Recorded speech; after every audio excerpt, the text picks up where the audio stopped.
I'm in a bad headspace and avoiding doing what feels like a boring or difficult task. So, what's it going to take for me to open up to you as my boss, considering I'm feeling low in confidence, a bit lost, and I'm already judging myself negatively? I have no idea how I'm going to get the work done.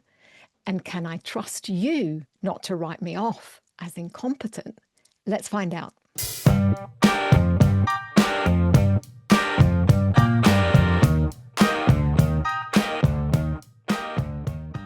Hi, I'm Sehaam Cyrene, and I'm so delighted you're joining me on the Leaders Who Coach podcast today because I want to introduce you to the Who energy model that I teach in Leaders Who Coach.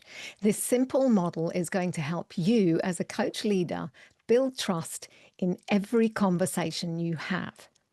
In a nutshell, this technique puts the person in front of you, the person you're talking with, which really could be anyone in your life, at the very center of that conversation. Why is that important?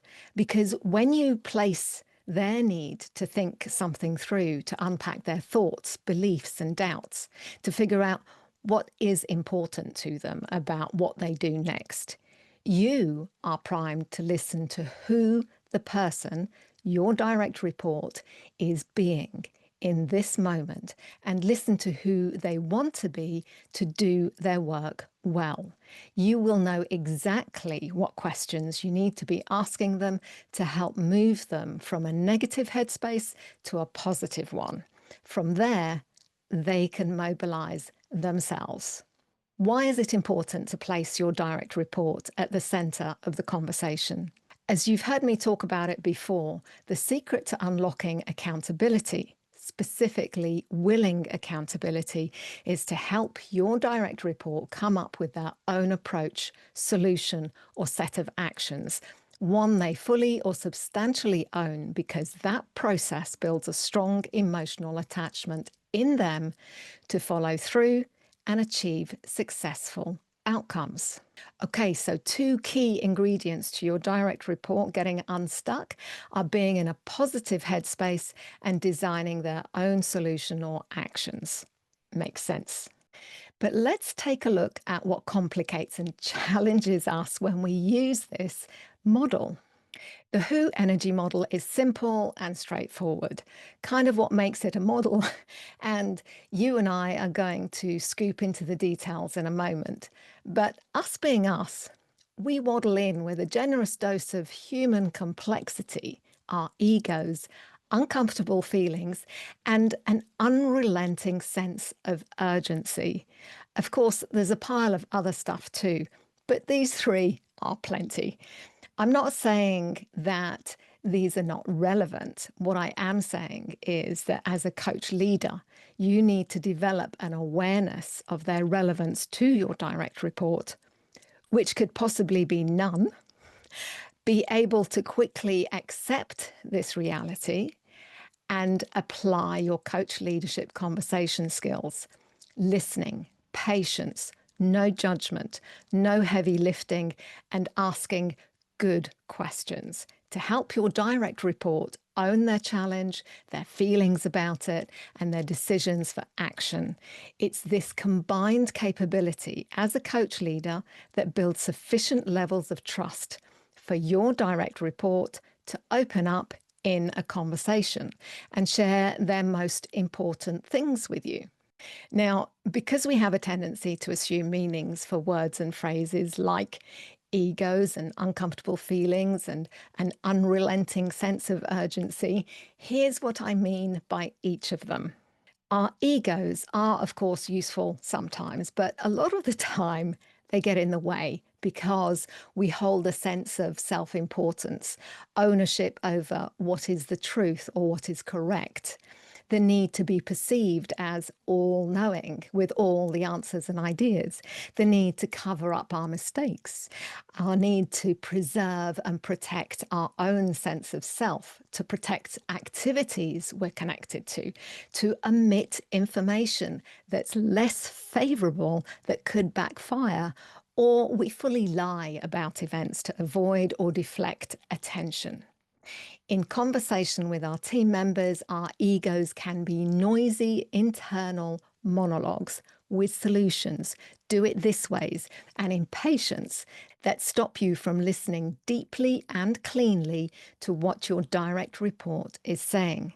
Meanwhile, their vagus nerve is alert to any signals that you are not that interested in what they think and more keen to press on them your ideas. Shutdown begins. That can happen in the first few minutes of a conversation.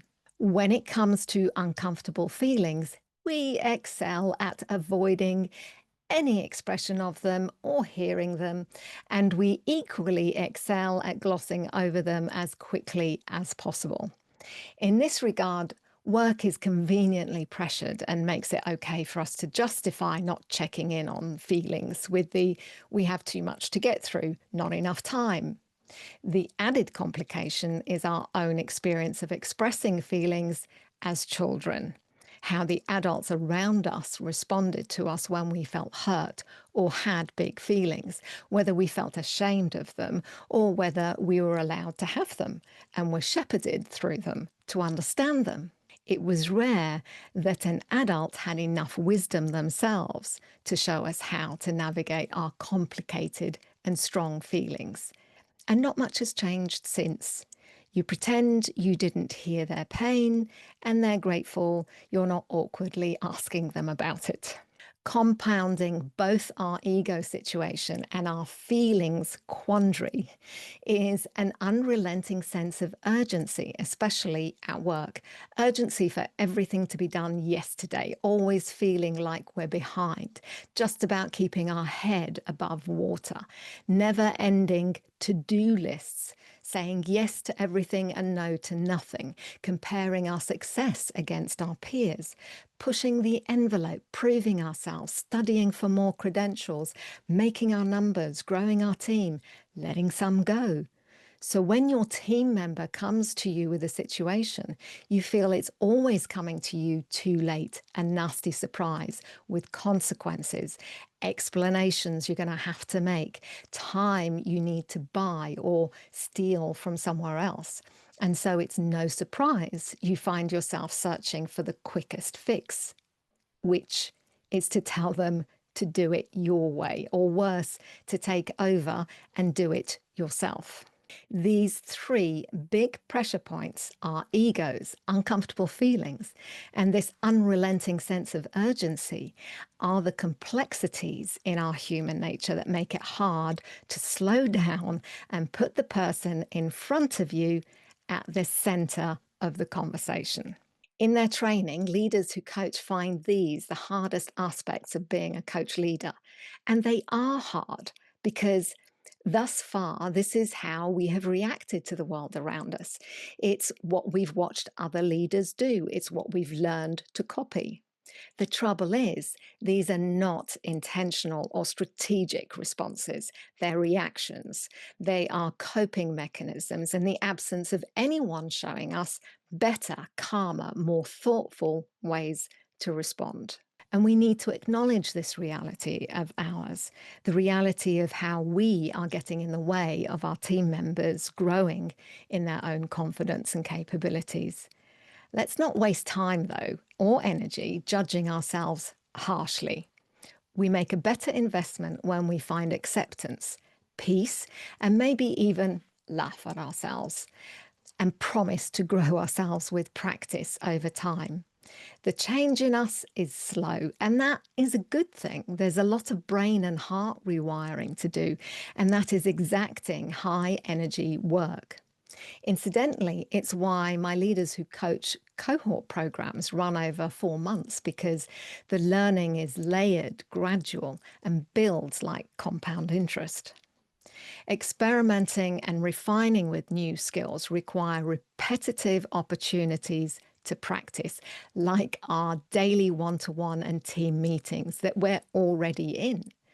These opportunities help you build your own body of evidence for which techniques, which questions, which observations work best for you.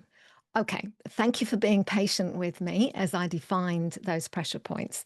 It was essential that we do that because it's our backdrop. That's what's going on in the background for us, often unconsciously, that is skewing our approach to conversations with our direct reports. So the Who energy model is this, and we're going to use ourselves to discuss this.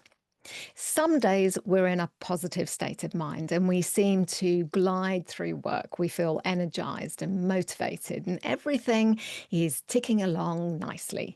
And then some days, more often days, we're in a negative state of mind, stuck in a loop, maybe questioning why we even try or how we got here. So, Who positive is when we're honoring our personal values pretty well. We believe in ourselves and in what we're doing. We feel confident about how we're showing up, our contributions, the value of our work, all of which makes us feel good towards our team. We're emotionally committed to what we're delivering. In our thinking, there's very little ambiguity. We've got great clarity and we know almost intuitively what we need to do in different situations. There's very little need to evaluate. We make decisions quickly and decisively. And Who negative is when all of that is up in the air. We feel like our personal values are being compromised. We're doubting ourselves. We're not so sure of our abilities. No idea if we're valued or relevant, all of which makes us feel emotionally detached from our work and our team. Not much makes sense. Our thoughts are confusing, conflicting. We've got mixed feelings about our situation. Our choices are not obvious, and all of them seem to carry consequences we don't want. We, as an individual human being, can at times feel Who positive and at other times feel Who negative.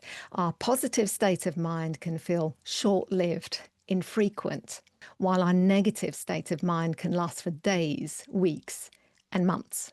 And of course, we oscillate between the two states multiple times in the same day. The highs and lows we feel as our day progresses. We can come out of one meeting or activity feeling great.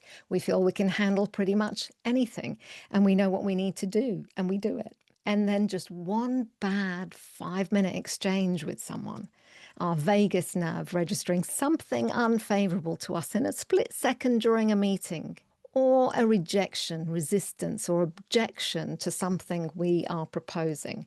Just one seemingly small event can put us bang in the middle of a Who negative state of mind. So now, imagine it is your direct report you're in conversation with, and they are updating you on a situation that's not going great. They are in a Who negative state of mind. Now, that can be mildly annoyed to completely deflated. How are you, as a coach leader, going to build sufficient, if not ample, amounts of trust for them to open up to you about what's really going on and design their own actions that they are willing to be held accountable for? Let's explore that together right after my 5 tips for asking beautifully simple questions. Here are 5 things that leaders who coach are intentional with when they ask questions. And you can read more about this in my Amazon best-selling book, The Better Conversations Rulebook, Questions and Phrases Practiced Daily by Leaders Who Coach. Number 1, it's important that you keep your questions succinct. Succinct questions are easier for people to process because they don't have to decipher what we mean, and it doesn't interrupt their flow of thought. Number 2, for the same reasons, we need to avoid stacking our questions, which is asking more than one question in each exchange. If we ask 2 to 3 questions in one breath, we put people in the predicament of trying to work out which question to answer first. Number 3, let go of using leading or loaded language that generates feelings of high emotional charge. These types of questions and phrases are intended to sway our opinion or persuade us towards a certain point of view or outcome. Leading and loaded language derail the conversation and our relationships because they diminish trust in us and possibly irritate your direct report towards an opposing point of view as their counter maneuver. Number 4, asking closed or dead-end questions like, did you tell them? Will typically give us a yes or no answer, which kind of stifles conversations. But if instead we ask, how did you tell them? We'll get a far richer response. Number 5, take care with your tone generally when asking questions, and in particular when asking why questions, as they can feel judgmental. And here's a bonus reason for asking a good question. There's some fascinating research that concludes that asking questions can make people like us more. Check out rule number 4, simple questions, in the Better Conversations rulebook for more about all of that. And check out the leader videos on the website for examples of how their conversations with their direct reports have become way more productive and valuable at coachlead.co/leaders-who-coach. I would love to know your thoughts about those 5 tips for asking beautifully simple questions. I'd especially love to know what your favourite questions are. I'm always listening out for great questions or better ways of asking things so I can keep learning too. Speaking of questions, here are some questions for you to experiment with in your very next conversations to build trust and help shift your team member from a who negative headspace to a who positive state of mind so they can more easily, quickly and confidently design their own actions. When you pick up on their frustration with a situation or a person or an event, you might ask, I can see your frustration. Which of your values is being compromised here? So they can name what's really going on for them by anchoring them to their values, which in turn grows their self-awareness. Or more broadly, you might ask, what's important here for you? To cut through the noise in their minds. When you hear expressions of self-doubt, you might ask, you said you feel unsure about your contribution. What's brought you to that conclusion? Because this question can help them walk back and reflect on their internal thoughts. Or you might gently challenge them with, how true is that? To help them check how rational their self-judgment is. When they express a lack of confidence in their ability to tackle an issue, you could ask, what's the hardest aspect you're facing right now? In case this one aspect is actually clouding all of their other achievements. A little later, you could follow up with something like, how have you overcome gaps like that before? To remind them they've been here before and come through the other side successfully. In a seriously who negative state of mind, your direct report might become very emotionally detached from their work or even the team if it's been going on a while. It's important you don't deny this feeling they have, but acknowledge it plainly and simply with, I can see you're feeling quite disconnected, and it's understandable given what you've been going through. And then let them talk some more. Hold the space for them to ramble, repeat themselves, and even contradict themselves. But time box it. This is an important structured conversation with big feelings that can hijack the conversation. You want this to be a productive one for them. They can rant at length to their friends, but that's not your role here. This is a more complicated conversation to hold, and you'll want to check out my other Leaders Who Coach podcast episodes on holding amazing conversations, using structure and conversation arcs to explore personal values, and more to fire up your coach leadership conversation skills, especially for tougher ones like these. Bottom line, acknowledgement, not denial, of your direct report's big feelings is what allows them to unpack their thoughts, examine them from a distance outside of ourselves, and name their fears and evaluate how true they are. This is how they move through them, past them. Not being able to talk about them only keeps them stuck there. And finally, when your direct report is expressing confused or conflicting thoughts, take some time to clarify and unpick the knots. It's like a ball of string or cables that are all caught up with each other. Pick a thread and explore it to its logical conclusion. Repeat if necessary. Simple questions and phrases where you repeat parts of what they said word for word that you can use here are, you said you felt they shut you down. How? To have them recall the steps, real or assumed, that led them to that moment. You mentioned they declined to talk. What happened? Again, to relay the sequence of events, because sometimes our brains get creative and fill in the gaps. You mentioned a big risk. Where do you think the disconnect is? To surface moments where things were misunderstood or never communicated. You'll find loads more questions and phrases in my Better Conversations rulebook with explainers about why you would use them and how you can use them for all kinds of work conversations. For more on trust, check out rule number 2, trust underpins reputation. Remember to be inviting. Ask a question and fall silent. Let them think. Don't scramble their brain. Don't talk over their thoughts and feelings. Quiet your ego. Stay with the feelings a little longer and generally learn to slow down in conversations. Reduce what's realistic to cover in the meeting if necessary so you can do the important topics justice. Building trust with team members is the key to unlocking all kinds of challenges.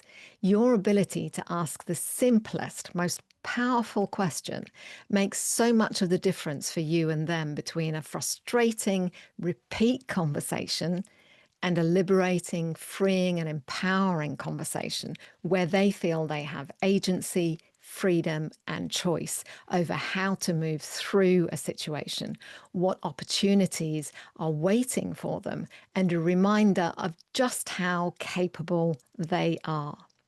You've heard me talk about understanding your role in conversations as a coach leader on the Leaders Who Coach podcast before. The Who energy model is a great visual reminder that helps you quickly acknowledge and accept where your direct report's energy is at and to meet them there. Not where you wish they were, but exactly where they are right now. When you push people to be somewhere they are not ready to be, which, by the way, is a lot of heavy lifting on your part, you are effectively discounting their feelings, telling them they are wrong. And what do when someone tells us we're wrong? We dig in harder, we shut down, we lose trust in you. What a missed opportunity to practice presence, accept their reality, and shepherd your direct report from who negative to who positive is your role as a coach leader. So next time your direct report is in a who negative state of mind, apply your coach leadership skills and make it easy for them to trust you, because that is the only way they are going to open up to you. Focus on what's important to do and remember that they can solve this problem. They do know what to do and how to do it. Thank you, as always, for joining me on the Leaders Who Coach podcast. If you enjoyed today's episode, let me know with a thumbs up and a review rating on your favorite platform so I can reach more leaders like you who want to be seen and appreciated as trusted coach leaders by their team, their peers, and their boss. Go ahead and share this episode with a peer who you think needs to know about the Who energy model.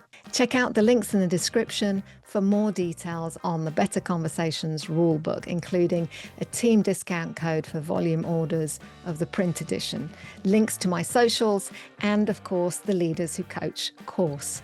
Building on everything we've explored so far on the Leaders Who Coach podcast, join me next time to find out who you can coach. Is everyone in your team coachable? What if they don't want to be coached? Can you use coaching skills even when you've not got their agreement to coach them? That's our topic. Who's Coachable? A practical guide for coach leaders to begin high-impact conversations. Join me then on the Leaders Who Coach podcast.